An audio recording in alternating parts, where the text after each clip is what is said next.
असेल तरच घराच्या बाहेर पडा असं सुद्धा मुंबई महानगरपालिका आणि मुंबई पोलिसांकडून सांगण्यात आलेलं आहे। त्याचबरोबर जर आपण बघितलं की मुंबईमध्ये आतापर्यंत जे आहे पावसामुळे घडलेल्या घटनेमध्ये आतापर्यंत जवळपास 4 जणांचा मृत्यू झाला असल्याची सुद्धा माहिती मिळते। मुंबईकरांनी महानगरपालिकेवरती जे आहे ते त्यांची सुरक्षा विश्वासात न ठेवता स्वतःची सुरक्षा स्वतःच करणं आवश्यक आहे की काय अशा प्रकारचा सवाल आता मुंबईकरांकडून उपस्थित झालेला आहे। मात्र येत्या 24 तासामध्ये मुंबईमध्ये 24 तासामध्ये ऑरेंज अलर्ट जारी केला असल्यामुळे भरपूर पाऊस पडण्याची शक्यता आहे। त्यामुळे सर्वांनी स्वतःची काळजी घ्यावी आणि गरज असल्यास त्याच वेळी घराच्या बाहेर पडावं असं सुद्धा सांगण्यात येत आहे। व्हिडिओ जर्नलिस्ट स्वप्नीलसह ज्योत्स्ना गंगणे, जय महाराष्ट्र, मुंबई। यानंतर बातमीपत्रामध्ये एक महत्त्वाची बातमी हाती येते। मानखुर्दमध्ये चाळीचा काही भाग कोसळलाय असं समजतंय। चाळ क्रमांक 5 मधली ही दुर्घटना आहे। ढिगाऱ्याखाली 4 ते 5 जण अडकल्याची भीती व्यक्त होतीये। मानखुर्दमध्ये चाळीचा भाग कोसळलेला आहे।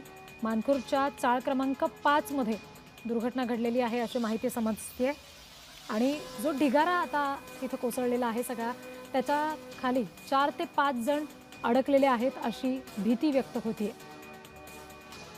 मुंबईमध्ये मानखुर्द परिसरामध्ये चाळीचा काही भाग कोसळलेला आहे।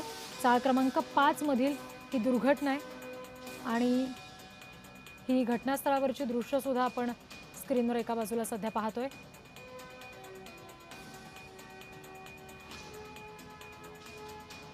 मानखुर्दमध्ये चाळीचा काही भाग कोसळलेला आहे।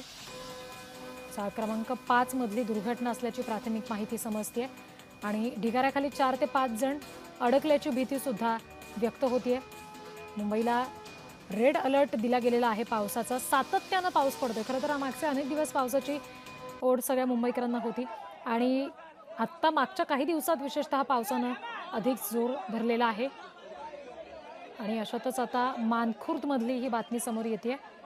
चाळीचा काही भाग कोसळलाय असं समजतंय। चाळ क्रमांक 5 मध्ये दुर्घटना घडली आहे। घटनास्थळावरची दृश्य सुद्धा सध्या आपण बघतोय। प्रतिनिधी अविनाश मानेंकडून आणखी तपशील घेऊयात। अविनाश, नेमकं काय सध्या घटनास्थळावर परिस्थिती आहे? रिद्धी जर पाहिला तर सकाळपासून मुसळधार स्वरूपाचा पाऊस आपण पाहतोय, मात्र त्याचे फटकाचा अर्थ आपण पडताना कुठेतरी पाहायला मिळेल। सकाळपासून झाडं जे आहेत ती कोसळलेली पाहायला मिळेल आणि आता जर पाहिलं मानखुर्दमध्ये थेट जर पाहिलं तर ग्राउंड प्लस 3 मजली घर जे आहे ते थेट खाली कोसळलेलं आहे। यामध्ये एकूणच पाहिलं 3 ते 4 जण गंभीररित्या जखमी असून त्यांच्यावरती जवळ रुग्णालयात उपचार करत त्यांना आता दाखल देखील करण्यात आले आहे। मात्र अजून देखील ढिगाऱ्याखाली काही लोक अडकल्याची माहिती जी आहे ती समोर आली आहे। मात्र पाहिलं घटनास्थळी अग्निशमन दल दाखल झालं आहे आणि पोलीस स्टेशन दाखल झालं आहे। बचाव कार्य जे आहे ते युद्ध पातळीवरती सध्या सुरू असल्याची माहिती समोर आली। मात्र जर पाहिलं खूप भयानक आधी देखील अशा घटना ज्या आहेत त्या घडलेल्या आहेत। 2-2, 3-3 मजली जी घरं बांधली जातात ती अशी पावसामध्ये जे आहे पावसाळ्यात अशी घरं जी आहे ती कोसळलेल्या माहिती जी आहे त्या आधी देखील अशा समोर आलेल्या आहेत। अविनाश, आता आजूबाजूचे जे नागरिक आहेत तिथे राहणारे त्यांच्या सुद्धा जीवाला या अशा पद्धतीच्या घटना घडून धोका निर्माण होण्याची शक्यता आहे। त्यांच्या सुरक्षिततेसाठी आता सध्या काय काळजी घेतली गेली आहे? जर पाहिलं तर आता जे 3 मधलं जे घर होतं ते कोसळलंय, मात्र त्याच्याच आजूबाजूला काही घरं आहेत, लागूनच घरं आहेत, कारण का तो संपूर्ण चाळ परिसर आहे। म्हणजे एकाच घरावरती त्यांनी 3 मजली अशी इमारत बांधतात ते आणि त्याच्या आजूबाजूला अशाच प्रकारचे अनेक घर आहेत। तर सध्या जरी जर पाहिलं तर ती संपूर्ण जी घरं आहे संपूर्ण रिकामी करण्यात आलेली आहे आणि सध्या त्या ठिकाणी युद्ध पातळीवर सध्या फायर ब्रिगेडकडून जे आहे ते बचाव कार्य सुरू आहे। काही लोक ते ढिगाऱ्याखाली अडकली आहेत। जी, निश्चित। आणि त्याच्यामुळे आता लवकरात लवकर या सगळ्यांना सुखरूपपणे ढिगाऱ्याखालून बाहेर काढण्याचं मोठं आव्हान पोलिसांसमोर, अग्निशमन दलाच्या जवानांसमोर निश्चित आहे। या सगळ्या घटनेचे तपशील वेळोवेळी तुमच्याकडून घेत राहू अविनाश। सध्या धन्यवाद दिलेल्या माहितीसाठी।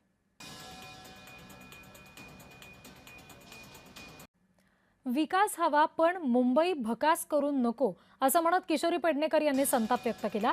कुर्ला कमानीतील झाड दुर्घटनेमध्ये व्यक्तीचा मृत्यू झाला त्या संदर्भात त्या बोलत होत्या।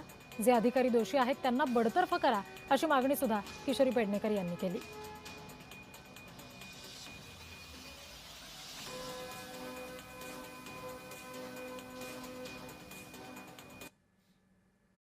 सीसी रोडचे जे अधिकारी आहेत, वरिष्ठ अधिकारी, यांना पहिलं निलंबित नाही, यांना बडतर्फ करा, यांच्यावर मनुष्यवधाचा गुन्हा दाखल करा। कारण जेव्हा सीसी रोड